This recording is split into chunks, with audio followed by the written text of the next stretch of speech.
Hey Vsauce, I'm Jake, and if you've played Injustice Gods Among Us, you know how awesome it is to be Superman and punch people into space. But what if he were to hit you in real life?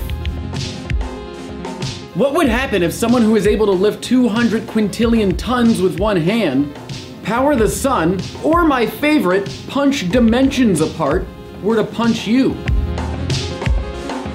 And this brings up an interesting idea. Superman's, or really any fictional character's power, is completely determined by whoever's writing them.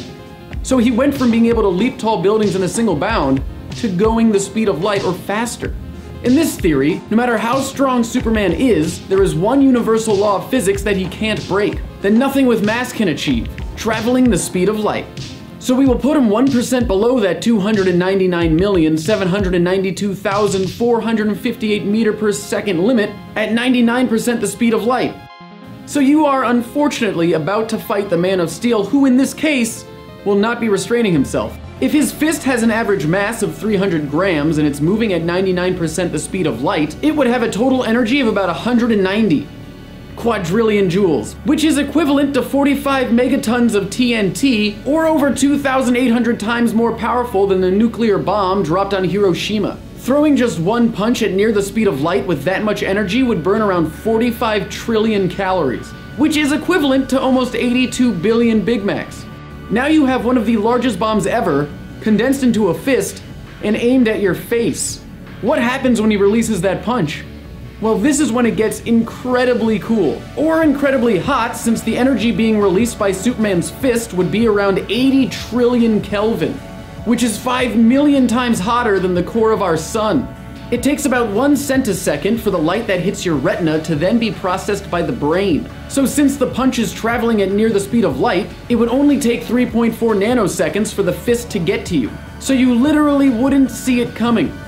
But what we can see from the fist's perspective, since it's going 296 million meters per second, is that time is practically frozen. All the particles in the air, the oxygen, the nitrogen, are just suspended in time. Superman's hand is hitting them with so much energy that it creates nuclear fusion. Gamma rays explode and creates an explosion that the Earth has never seen. A giant fireball engulfs the surrounding area and a blast wave shoots out, shattering windows, structures, and rips trees out of the ground. There might be fictional characters with more powerful punches, but at this point, when it comes to you still existing, it doesn't matter. Superman wouldn't just knock the wind out of you, oh no, he would knock the atoms out of you. His fist has pretty much become a particle beam. At 7 billion electron volts, it's more powerful than the Jefferson Labs particle accelerator in Virginia. The atoms that made up you would be completely disintegrated. You'd be liquefied at the atomic level. You'd turn into fundamental particles and quark gluon plasma, which is what was created right after the Big Bang. And from all this energy, new particles and antiparticles would form.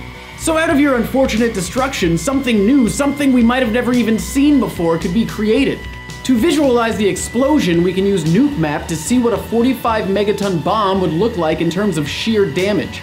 But what we can't really show is that the damage from Superman's punch would look more like a traffic cone, with a beam shooting out from where his fist landed, destroying everything in its path and creating an explosion all around him. It would leave a crater almost 1 kilometer in diameter and 221 meters deep. So how close could you or I get to Superman's strength? My friends ASAP Science break down strength muscle growth and how superhuman strength might be more obtainable than ever before. So don't piss off Superman, and as always, thanks for watching.